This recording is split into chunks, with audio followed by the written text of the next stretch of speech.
नाम तो तय था वो, जी जी जी जी, लेकिन अंतिम समय में किसी और कुशवाहा को बदलकर, ताकि ये ना लगे कि मीडिया की जीत हो गई, मीडिया हमारे सोर्सेस है। और इसके नीतीश कुमार को यह बात लग गया कि कहीं ना कहीं कुछ हमसे नाराज है कि मैं पार्टी के लिए हमेशा उपलब्ध रहूंगा, और यहां वो बात क्लियर हो गई कि हम लोग जो बात कर रहे थे वो बात क्लियर था।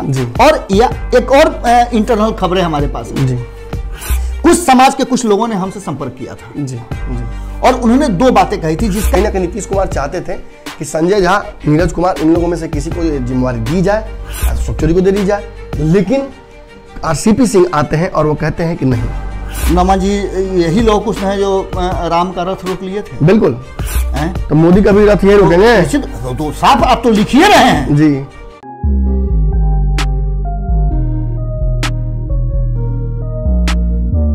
बिहार में MY समीकरण सबसे बड़ा राजनीतिक समीकरण है। शायद पूरी दुनिया में इतना तगड़ा पोलराइजेशन कहीं और नहीं हो पाता है। अगर होता तो भाजपा कभी सत्ता से बाहर होती ही नहीं। पोलराइजेशन की राजनीति पे सवार होकर, इस MY समीकरण के हाथी पर बैठकर 15 सालों तक नीतीश कुमार के सामने, और नीतीश क्या, बड़े बड़े दिग्गजों के सामने, कांग्रेस के सामने, लालू यादव ने बिहार की सत्ता का सुख भोगा। इसके बाद आया एक नया समीकरण जिसे सोशल इंजीनियरिंग कहा जाता था, लेकिन कालांतर में यह बातें स्पष्ट हुई कि एक दरअसल एक नया समीकरण ही है, लव कुश जी, जो कि उतना प्रभावी तो नहीं है जितना कि MY है, लेकिन उसके जस्ट बाद यही आता है। इसके बाद और भी समीकरण बने और MY टूटा, और पिछले चुनाव में हमने देखा कि M समीकरण जो है वो खसक के कहीं ना कहीं ओवैसी के साथ गया, और जो Y है वो थोड़ा बहुत टूटकर भाजपा के साथ गया जी। लेकिन जो लवकुश समीकरण है, जब भी ये समीकरण साथ रहा है, हमेशा एक तरफ गया है जी। पिछले चुनाव की बात अगर हम करें तो कुशवाहा विधायक 16 जीत कर आए थे, जिसमें से 8 राजद की तरफ से थे। कहीं ना कहीं यह बात साबित कर दी राजद ने कि इस समाज के वोट बैंक पर उसका आधिपत्य है जी। लालू यादव खेती करते हैं, लेकिन नीतीश कुमार को भाजपा को जवाब भी देना है, क्योंकि भाजपा ने नीतीश कुमार को पीठ में छुरा घोंप कर कहीं ना कहीं ऐसी स्थिति में ला दिया है जहां से वो मुख्यमंत्री तो हैं, लेकिन केवल रबर स्टांप वाले। बाबा, कल तो स्पष्ट तौर पर अंदर की बातें, मन की बातें बाहर निकल गई नीतीश कुमार की। अपने लोग थे इसलिए बोल गए, लेकिन कोई ना कोई जरूर वहां का भेदी था जिसने सबको बता दिया। बातें सार्वजनिक है। नीतीश कुमार को नहीं पता है कि आज उनके दोस्त कौन है चुनाव के बाद से जी, और दुश्मन कौन है, लेकिन इतना उन्हें पता है कि अगर नीतीश कुमार मजबूत रहेंगे तो चाहे कोई दुश्मन हो कोई दोस्त हो, फर्क नहीं पड़ेगा जी। सबको दोस्त भी उन्होंने बनाया है और अपने सहूलियत से सबसे दुश्मनी भी की जी। सबसे बड़ी बात नमन जी की, हम लोगों ने जो कल बताया था कि लवकुश समीकरण साधने का जो प्रयास उनका चल रहा है, नाम तो सामने रख रहे हैं जी, लेकिन उसमें बहुत सारे नाम थे। हमने दो खबर तो ये भी है बाबा कि कुछ लोगों ने तो नीरज कुमार का बयान, टाल हो गया, नीरज कुमार का मैंने बयान सुना, मैंने देखा, मैं समझ पाया, अगर मेरी समझ सही होती है, दर्शकों को अगर लगता है तो, नाम तो तय था वो जी जी जी जी, लेकिन अंतिम समय में किसी और कुशवाहा को बदलकर, ताकि ये ना लगे कि मीडिया की जीत हो गई, मीडिया हमारे सोर्सेस है। और इसके पीछे और भी तर्क है नमन जी, इसके पीछे और भी तर्क है। पहला तर्क तो यह है कि नीतीश कुमार को यह बात लग गया कि कहीं ना कहीं कुछ हमसे नाराज है। एक और बात है कि जो इन्होंने दिया है कमान, उनके आते ही उन पर दागी होने का छवि आरोप लग गया, तो एक दागी व्यक्ति को क्यों लाएंगे? अभी दूध का जला छाछ क्यों फूके पिएगा? मेवालाल की स्थिति आपको याद ही होगी। बिल्कुल बिल्कुल, वो तो बट नेचुरल है कि नीतीश कुमार खुद का निर्णय उनका नहीं है जी, ये निर्णय उनसे अचानक करवाया गया। और हम लोग कल बता रहे थे कि अचानक कोई ऐसा निर्णय लेंगे, वो अचानक ही निर्णय है, लेकिन इसकी तैयारी बहुत लंबे समय से चल रही थी। सबसे पहली बात कि आखिर ये जो कुशवंशी लोग हैं, जो ये पूरा सेक्टर है कुश का, ये चुनाव से पहले पूरा मन बना चुका था कि नीतीश कुमार को इस बार औकात दिखा देना है। बिल्कुल, और दिखा भी दी, और दिखाने की तैयारी उसने कहीं ना कहीं महागठबंधन के साथ किया था, लेकिन अचानक से उपेंद्र कुशवाहा वहां से बाहर हो जाते हैं जी। और तब मामला थोड़ा सा गड़बड़ाता है। गड़बड़ाता इसलिए है कि आखिर इधर जाए कि इधर जाए, और इस स्थिति में कहीं ना कहीं नीतीश कुमार को सबक सिखाने के लिए वो उपेंद्र कुशवाहा के साथ न जाकर के कहीं और ठिकाना न खोज करके वो सीधे आरजेडी की तरफ जाते हैं। और आरजेडी उसका फायदा इसलिए उठा देता है कि आरजेडी के पास अपना वोट बैंक है जी, सीधी तौर पे 13 से 14% बिल्कुल। अगर आप कुछ जोड़ तो उसमें अगर आप जोड़ लेते हैं कुछ का 7% या 6% जो भी आप लेके चले तो कहीं ना कहीं वो जीत का आंकड़ा हो जाता है, क्योंकि 20 से 22% जीत का एक जो अंतिम पायदान है वो आता है। अब यहां से जो दूसरे समीकरण की बात यह है कि आपके पास एक बहुत ही गुप्त खबर आई थी। जी जी, मैं उसकी चर्चा करूंगा, जिसकी चर्चा आपने किया था।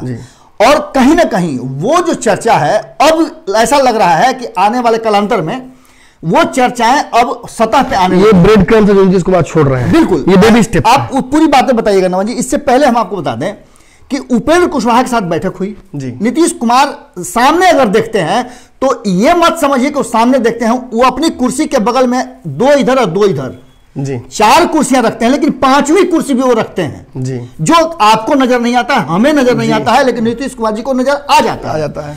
अब आप समझिए सीधी सी बात कि कैसे ठीक ये सारा कुछ करने के बाद, और हम लोगों ने बता भी दिया था आज सुबह भी, आप देखें बयानों में हमने बताया था कि आज सुबह भी जब वर्तमान जो अध्यक्ष थे वशिष्ठ नारायण सिंह, उनसे पूछा गया कि आपका स्वास्थ्य कैसा है, निजी चैनल से बातचीत के दौरान उन्होंने बताया, तो बोले कि मैं बिल्कुल फिट हूं।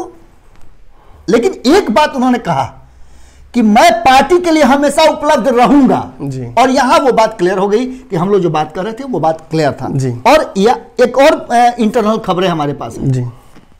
कुछ समाज के कुछ लोगों ने हमसे संपर्क किया था जी जी, और उन्होंने 2 बातें कही थी, जिसका कि आप अगर नहीं देखे होंगे तो आप जाके देख सकते हैं। सुमन ने उस एपिसोड में बताया था जब उसने साफ तौर पे उमेश कुशवाहा के मनोनयन की बात जब कही थी, तो उसमें उसने बताया था कि किसी को एमएलसी बनाने की बात थी और एक तीर से कई शिकार हुए हैं। दूसरा सबसे महत्वपूर्ण बात कि उपेंद्र कुशवाहा को जवाब देने का एक अच्छा तरीका था। जी। उपेंद्र कुशवाहा को विलय करने की बात की जा रही थी। उपेंद्र कुशवाहा उसके लिए अपनी आइडेंटिटी खोना नहीं चाहते थे जी। ये आपने एक और बहुत महत्वपूर्ण बात कही है MY समीकरण की। तो नमन जी, आपको मैं सबसे पहले यह बताना चाहूंगा कि आप थोड़ा सा अतीत में जाइए, और जब लालू प्रसाद को मेन फ्रेम में लेके आने की जरूरत पड़ी थी, तो मैं बार बार इस बात को रिपीट कर रहा हूं, एक बार फिर से मैं बता रहा हूं कि जब मेन फ्रेम में लालू प्रसाद को लाने की जरूरत थी तो नीतीश कुमार ने ही ये समीकरण कहा था, और कहा था कि अगर वायु को पकड़ के रखते हैं आप, यादवों का जो वर्चस्व है, अगर उसके आप नेता बन जाते हैं तो आपको सत्ता पे आने में कोई रोक नहीं सकता है। और 1 वोट से जीत हुई थी। लालू के पहले रणनीतिकार तो नीतीश कुमार ही थे। बिल्कुल।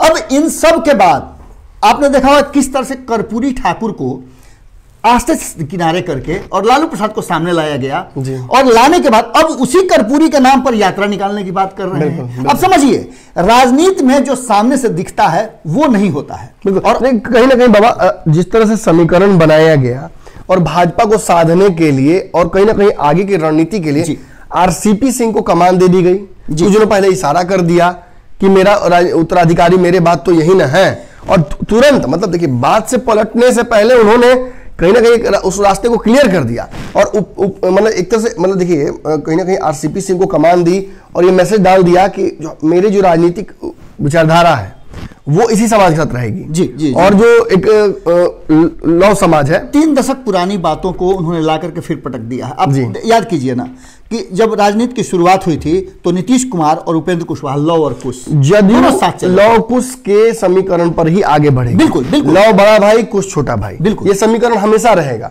शुरू में भी यही रहा था और आगे भी यही होगा। लेकिन मैं आपको बता दूं कि जहां RCP सिंह को कमान देकर राष्ट्रीय अपने पार्टी की उन्होंने एक बड़ा मैसेज दिया, वहीं आज उमेश कुशवाहा को इस समीकरण का हिस्सा बनाकर बिहार चैप्टर का उन्होंने साबित कर दिया कि हम आने वाले समय में चुनाव की तैयारी कर रहे हैं। बिल्कुल। आप सब मोह माया है नमन जी, सब मोह माया है। नीतीश कुमार जी को यह बात अब एहसास हो गया है कि तेजस्वी का कद अब धीरे धीरे बड़ा हो रहा है और उसको छोटा नहीं कर सकते, उसके लिए लकीर अपनी बड़ी करनी होगी। एक बहुत बड़ी बात कहूंगा बाबा, ये भी मेरा ही मुहावरा होगा बनाया हुआ, दूध उधार मांगा जाता है, माँ उधार नहीं मांगा जाता है।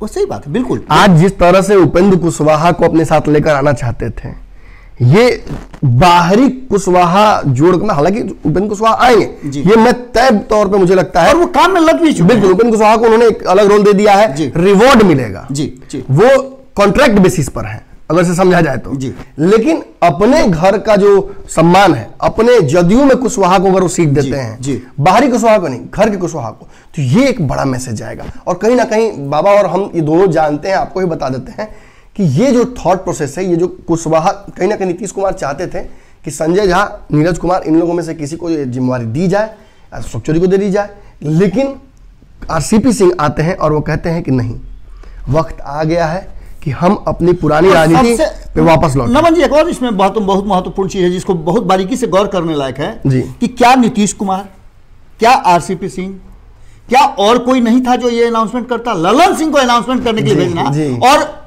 नीरज कुमार से ये बयान दिलवाना कि मैं 89 से, जिसकी चर्चा हम कल कर रहे थे, कल हमने चर्चा किया था, 89 से उनकी नजर, नीतीश कुमार की नजर इन पर थी, और जब वो लेफ्ट की राजनीति करते, बिल्कुल, तब से लेकर के अब तक नीरज कुमार ने कहा है कि मैं खुश हूं, लेकिन उनके चेहरे कुछ और कह रहे थे और शब्द कुछ और कर रहे थे। शब्दों के माहिर हैं, बिल्कुल, हमेशा शब्दों में रहता है, और 3351 तो उनके जुबान पर आता रहता है। आज 3351 लेकिन उन्होंने नहीं बोला है, आज नहीं बोला है। और जो हम बात बता रहे थे नमन जी, कि कहीं ना कहीं नीतीश कुमार को विकल्प के रूप में दो बातें नजर आई हैं जिसकी आप चर्चा कर रहे थे, कि पहला तो ये कि नीतीश कुमार को साइड करके कहीं ऐसा ना हो कि बीजेपी और तेजस्वी यादव जी आमने सामने की लड़ाई कर लें, और नीतीश कुमार ऐसे भी तीसरे नंबर पर चले गए। वो डब्ल्यूएफ में जिस लड़ाइयां होती हैं, अगर दो से ज्यादा कंटेंट होते हैं तो पहले एक को निपटा देते, दो मिलके उसके बाद आपस में फैल सका। बिल्कुल बिल्कुल। और देखिए ये बड़ा मैंने समझने लायक है, क्योंकि बिहार में नीतीश कुमार जिस तरह से जुगाड़ तुगाड़ लगा लेते हैं, तो सबसे पहले उनको निपटाना जरूरी है। वो हर रास्ते में रखे हुए हैं, और जिस आदमी के पास सब क्रिया ही हो, सब गुण ही हो, उससे थोड़ा डर के रहना चाहिए। अब एक चीज सोचिए ना, उमेश कुशवाहा का नाम कहां था जी? कहीं पटल में नहीं था। कुशवाहा था लेकिन उमेश जी था। मैंने कुशवाहा, ये तो मैंने नहीं होता है कि उधर छू देना, वो तो छुआ गया है। अब सबसे बड़ी बात यहाँ ये है कि आखिर नीतीश कुमार करना क्या चाहते हैं। तो मेरे समझ से आप जो वो गुप्त स्टोरी रखे हुए हैं, जो आप तक मैंने दर्शकों को कई बार हिंट किया जी, मैं अब बता ही देता हूं। पूरा उसका पूरा जो स्ट्रक्चर है, अगर वो हमारे पास कट करके छट करके आ रहा है, और उस पर अगर एक्सक्यूशन, बिल्कुल मैं समझ गया आपकी बात जी। आप कह रहे हैं कि कहीं ना कहीं इशारा दे दिया गया है आज कि ये होगा। जी जी जी जी। मैंने जो आप लोगों को बातें कही थी कि मुझे एक फोन कॉल आया था जी पंचनामा के दौरान, जब मैंने आरसीपी सिंह पर पंचनामा किया था, तो एक फोन कॉल मुझे आया। पहले तो धन्यवाद, सीधे फोन, हेलो नहीं, हाय नहीं, धन्यवाद। मैंने नाम पूछा, उन्होंने नाम नहीं बताया उन्होंने, लेकिन कुछ ऐसी जानकारियां मुझे दी जिससे मुझे पता चल गया कि वो कौन है। और इससे ये समझ में आया कि बिहार में एक बार लौकुश राजनीति का सूत्रपात हुआ था, उसमें बहुत बड़ा हिस्सा उनका था, हस्तक्षेप उनका था। और मेरी जानकारी जहां तक है कि उन्होंने वादा भी किया कि फरवरी में वो आपके चैनल पर आकर के बिल्कुल पूरी स्ट्रेटजी का खुलासा करेंगे उस बड़े आयोजन से पहले, जिसमें लौकुश एक जगह जुटेंगे, पूरे बिहार नहीं पूरे देश के लौकुश जुटेंगे जी। शरद पवार का भी नाम लिया जा रहा है जी, गुजरात के पटेलों का भी नाम लिया जा रहा है जी, पाटीदारों का नाम वगैरह सबको बुलाने की बात हो रही है, और ये सारे लोग इकट्ठा होंगे और एकदम एक भाषा में, एक आवाज में नीतीश कुमार को पीएम कैंडिडेट अपनी तरफ से घोषित करेंगे, इस समाज के मंच की तरफ से। और कांग्रेस जैसी बड़ी पार्टियों को उसके लिए तैयार किया जा रहा है। ना तो जदयू, ना तो किसी और पार्टी, बल्कि एक मंच बनेगा जैसे कि परिमंच पहले बना, और नीतीश कुमार को सीएम घोषित किया गया था, बहुत पहले हो चुका है। और इस बार इसी कड़ी में आगे बढ़ते हुए नीतीश कुमार को पीएम मटेरियल घोषित किया जाएगा। मैं बहुत जल्दी आप लोगों तक, जैसा कि मैं वादे से कोई पीछे नहीं हटाऊं, बहुत जल्दी आप लोगों तक ये पूरी रणनीति लेकर आऊंगा कि कैसे भाजपा को, और उस सज्जन से भी निश्चित रूप से आपका रूबरू होगा। और छोटी बड़ी हस्ती नहीं है, ये जेपी आंदोलन के एक बड़े सेनानी में से हैं, और नीतीश कुमार जी से भले उनकी 36 के आंकड़े रहे हों, लेकिन जो राजनीतिक जो सगल रचा जा रहा है, उसमें नरेंद्र मोदी के खिलाफ खड़ा होने वाला देश भर में अभी तक कोई भी नेता नहीं मिल पाया है। यही जिसके सामने खड़ा किया कि कांग्रेस को भी उसी तरह से नीतीश को एक्सेप्ट करना पड़ेगा, जैसे कि मैं कर रहा हूं। मुझे भी नीतीश पसंद नहीं है, लेकिन और कौन, ऑप्शन ही हमारे पास नहीं है। और भाजपा को, अगर निरंकुश भाजपा को रोकना है, तो कहीं ना कहीं हमें एक दीवार बनानी पड़ेगी, और उस दीवार अब देखिए दीवार शहीद भी हो सकता है, जी जी जी, उस दीवार को भी मजबूत होना पड़ेगा अंदर से, और उसी मजबूती देने के लिए नीतीश कुमार जो 2017 में लालू दे रहे थे तो नहीं बन पाए, वही मजबूती देने के लिए सारे जो लवकुश हैं वो एक होकर आवाज उठाएंगे और नीतीश कुमार को हिम्मत देंगे कि हम इतना % है और आपके साथ हैं। नमा जी, यही लवकुश है जो राम का रथ रोक लिए थे। बिल्कुल, तो मोदी का भी रथ ये रोकेंगे तो साफ आप तो लिखिए रहे हैं जी कि यह वो लवकुश के जोड़ी बाजोन की भाजपा की बात तो जोड़ी भाजपा की तोड़ी तो सब रस आ गई बात तनी मनी भोजपुरी आई तो हमारा मन जी जानते हैं। देखिए बिल्कुल सही बात है, आने वाले समय में बिहार में लवकुश की राजनीति काफी मजबूत करेंगे नीतीश कुमार, इस रणनीति और इस मजबूती के हिसाब से ही अपने आप को ही मजबूत करेंगे। ये जो दीवार बनाने की तैयारी चल रही है भाजपा के रथ को रोकने की, ये कितने दूर पहुंचती है, एक एक स्टेप वाइज, जैसे कि पहला स्टेप हो गया आरसीपी सिंह का बनना, दूसरा स्टेप हो गया कहीं ना कहीं ये उमेश कुशवाहा को बिहार का कमान मिलना, ऐसे ही पर स्टेप्स जो लिए जाएंगे और जो घटनाएं होंगी हम लगातार उनको मॉनिटर कर रहे हैं और आप तक एक एक करके ये अंदर की गूढ़ खबरें मैं लाकर दूंगा, ये चैनल ना कर देगा। इसके लिए मैं आपको बिल्कुल आश्वस्त करता हूं, आने वाली जो भी खबरें होंगी आपको आपके मोबाइल पर मुफ्त में मिलेंगी इस चैनल के माध्यम से। और कई लोगों की बात नमन जी, हम लोगों की कई खबरें आप लोग देख ही रहे होंगे कि कई जगह पुतले उतले दहन भी कई लोगों के हो रहे हैं। जी जी। वो खबरें भी हमने भी ब्रेक किया था कि पार्टी के अंदर जबरदस्त किसी पार्टी में विद्रोह है। अब पूरा देखना हो तो आप देख ही सकते हैं। बाकी विशेष आप भारत लाइव को देखते रहिए फेसबुक और यूट्यूब पर।